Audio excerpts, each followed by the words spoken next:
আজ আমরা এমন তিনটি ভবিষ্যৎবাণীর কথা বলবো যা সময়ের তিনটি ভিন্ন স্তরকে ছুঁয়ে গিয়েছে। এর মধ্যে একটি শত শত বছর আগেই ঘটে গেছে, একটি ঘটছে ঠিক এই মুহূর্তে আমাদের চোখের সামনে, আর তৃতীয়টি আমাদের এক ভয়ঙ্কর ভবিষ্যতের দিকে ইশারা দেয়। চলুন এই রহস্যের গভীরে প্রবেশ করা যাক। ভাবুন তো একবার, তিনটি লক্ষণ, একটা অতীত, একটা বর্তমান আর একটা ভবিষ্যৎ, যেন সময়ের তিনটে দরজা। চলুন আমরা এক এক করে প্রতিটি দরজা খুলে দেখি ভেতরে কি অপেক্ষা করছে। আমাদের এই সফরের প্রথম অস্থনাবাটা হল এমন একটা ভবিষ্যৎবাণী যা ইতিহাসে সত্যি হয়ে গেছে। এর জন্য আমাদের ফিরে যেতে হবে মুসলিম বিশ্বের একেবারে শুরুর দিনগুলোতে। এখানে কিন্তু দুটো ভিন্ন যুদ্ধের কথা বলা হয়েছে, খেয়াল করেছেন? প্রথমটা হল চুলের জুতো পরা এক জাতি, আর দ্বিতীয়টা হল তুর্কি। তো কারা ছিল এই দুই জাতি? চলুন একটু খোঁজ নেওয়া যাক। সূত্র বলছে এই দুটো যুদ্ধ কিন্তু এক নয়। প্রথমটা ছিল ইউরোপের কনকনে ঠান্ডা অঞ্চলের মানুষদের সাথে, যারা প্রচণ্ড শীতের হাত থেকে বাঁচতে পশুর চামড়া বা লোমওয়ালা জুতো পরত। আর দ্বিতীয় যুদ্ধটা, সেটা ছিল একদমই অন্য এক জাতির সাথে। এখানে একটা মজার ব্যাপার আছে। সপ্তম শতকে তুর্কি বলতে কিন্তু আজকের তুরস্কের মানুষদের বোঝানো হতো না, বরং এই নামটা ছিল মধ্য এশিয়ার সেই সব দুর্ধর্ষ যাযাবর যোদ্ধাদের জন্য যারা তাদের রণকৌশল আর সাহসের জন্য বিখ্যাত ছিল। ভবিষ্যৎবাণীতে তাদের চেহারার যে বর্ণনা দেওয়া হয়েছে সেটা আসলে প্রকৃতির সাথে মানিয়ে নেওয়ার একটা দারুণ উদাহরণ। যেমন ধরুন, মধ্য এশিয়ার তীব্র ঠান্ডা আর শুকনো বাতাস থেকে ফুসফুসকে বাঁচানোর জন্য তাদের নাক ছিল ছোট আর চ্যাপ্টা, মানে তাদের চেহারাতেই যেন তাদের পরিবেশের একটা ছাপ ছিল। তো অতীত থেকে এবার ফেরা যাক বর্তমানে। দ্বিতীয় লক্ষণটা আমাদের এমন এক বাস্তবতার সামনে দাঁড় করাবে যা আমরা হয়তো প্রতিদিন দেখছি, কিন্তু এর আসল অর্থটা নিয়ে হয়তো সেভাবে ভাবিনি। এই ভবিষ্যৎবাণীটা বেশ ভাবনার। এখানে বাজার কাছাকাছি আসার বিষয়টাকে ফিতনা বা বিশৃঙ্খলা আর মিথ্যার সাথে জোড়া হচ্ছে। এর মানে কি শুধুই দোকানপাট কাছাকাছি আসা, নাকি এর পেছনে আরও গভীর কোনো অর্থ লুকিয়ে আছে? একবার ভাবুন, একটা সময় ছিল যখন রেশম পথে এক বাজার থেকে আরেক বাজারে মালপত্র পৌঁছাতে মাসখানেক লেগে যেত। আর আজ তো পুরো পৃথিবীর বাজার আমাদের হাতের মুঠোয়। শুধু একটা ক্লিক আর পৃথিবীর যে কোনো কোনার জিনিস সোজা আমাদের দরজায় এসে হাজির।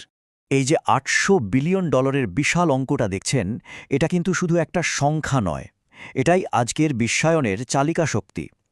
এই ডিজিটাল বিজ্ঞাপনের মাধ্যমেই আমরা একে অপরের সাথে এমনভাবে জড়িয়ে গেছি। বিজ্ঞাপনই আমাদের বলছে কোথায় কি পাওয়া যাচ্ছে, আর এভাবেই তো বাজারগুলো একে অপরের ঘাড়ে নিঃশ্বাস ফেলছে। কিন্তু এই যে এত সংযোগ, এত কাছাকাছি আসা, এর কি কোনো অপ্রত্যাশিত মূল্য আমাদের দিতে হচ্ছে? সূত্র আমাদের একটা প্রশ্নের সামনে দাঁড় করিয়ে দেয়। এই বাজারগুলোকে কাছাকাছি আনার প্রযুক্তি, যেমন 5G, সেটা কি পরিবেশের ওপর কোনো নেতিবাচক প্রভাব ফেলছে? এটা একটা প্রশ্ন যা নিয়ে আরও ভাবার অবকাশ আছে। বর্তমানের এই জটিলতা থেকে চলুন এবার ভবিষ্যতের দিকে তাকাই। তৃতীয় লক্ষণটা বেশ উদ্বেগজনক। এটা হলো এমন কিছু গোত্রের মধ্যে মূর্তি পূজার প্রত্যাবর্তন, যারা একসময় ইসলামের সাথে পরিচিত ছিল। এটা শুনতে অবিশ্বাস্য লাগতে পারে, কিন্তু সূত্র অনুযায়ী এই ভবিষ্যৎবাণীটা কোনো রূপক অর্থে নয়। এটা হবে একেবারে আক্ষরিক অর্থেই মূর্তি পূজা, যা একসময়ের মুসলিম হিসেবে পরিচিত গোষ্ঠীর মধ্যেই আবার ফিরে আসবে। ভবিষ্যৎবাণীটা দেখুন আরও কতটা নির্দিষ্ট। এখানে একটা গোত্রের নাম দাউস আর একটা মূর্তির নাম জুল খালাসা পরিষ্কারভাবে উল্লেখ করা হয়েছে। এই নামগুলো আমাদের এক হারিয়ে যাওয়া ইতিহাসের দরজায় নিয়ে যায়। শুধু জুল খালাসাই নয়, প্রাক ইসলামিক আরবের আরও দুটো প্রধান দেবদেবীর নামও উঠে আসছে, লাত এবং উজ্জা। বলা হচ্ছে তাদের পূজাও আবার ফিরে আসবে। কারা ছিল এই দেবদেবী? জুল খালাসা কিন্তু কোনো সাধারণ মূর্তি ছিল না। এটা ছিল সাদা পাথরের তৈরি একটা চমৎকার ভবন, এতটাই সুন্দর যে একে ইয়েমেনের কাবা বলা হতো এবং অত্যন্ত পবিত্র স্থান হিসেবে মানা হতো। ইসলামের শুরুর দিকে জারির বিন আবদুল্লার নেতৃত্বে এই পবিত্র জায়গাটা আগুনে পুড়িয়ে দেওয়া হয়। এটা ছিল একটা যুগের সমাপ্তি, কিন্তু ভবিষ্যৎবাণী বলছে এর উপাসনা নাকি আবার ফিরে আসবে। তায়েফের বিখ্যাত দেবী ছিল আল্লাত। তার নামের পেছনেও অনেক রহস্য। একসময় পুরো আরবে তার পূজা ছড়িয়ে পড়েছিল। তাকে উর্বরতা আর সুরক্ষার দেবী হিসেবে দেখা হতো। তায়েফের বনু সাকিফ গোত্র যখন ইসলাম গ্রহণ করে, তখন তারা একটা অদ্ভুত শর্ত দিয়েছিল। তারা তাদের প্রিয় দেবীকে নিজেদের হাতে ভাঙতে পারবে না। এই ঘটনাটা থেকে বোঝা যায় তাদের বিশ্বাস কতটা গভীর ছিল। শেষ পর্যন্ত অন্যদের দিয়ে মন্দিরটি ভেঙে ফেলা হয়। আর উজ্জা ছিল আরবের সবচেয়ে শক্তিশালী দেবী। তার মন্দিরকে ভাবা হতো আধ্যাত্মিক শক্তির কেন্দ্র, যেখানে মানুষ ভবিষ্যৎ জানতে বা দৈববাণী শুনতে যেত। তাকে সম্মান আর ক্ষমতার প্রতীক হিসাবে মানা হতো। খালিদ বিন ওয়ালিদের অভিযানটা ছিল একেবারে সিনেমার মতো। তিনি প্রথমবার গিয়ে শুধু গাছ কেটে ফিরে আসেন, কিন্তু তাকে বলা হয় যে আসল সত্য তো রয়েই গেছে।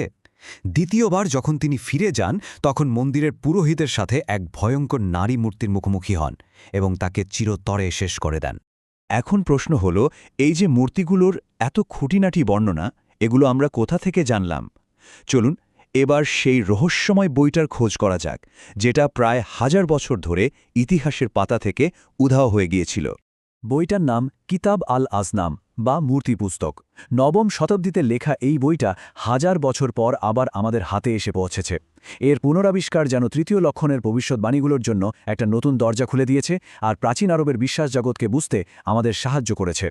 শেষ পর্যন্ত এই ভবিষ্যৎবাণীগুলো কিন্তু আমাদের ভয় দেখানোর জন্য নয়, বরং সচেতন করার জন্য। হুজাইফার ওই কথাটা ভাবুন, মন্দকে যদি আমরা আগে থেকেই চিনে রাখি, তবেই তো তা থেকে নিজেদের বাঁচানোর প্রস্তুতি নিতে পারব।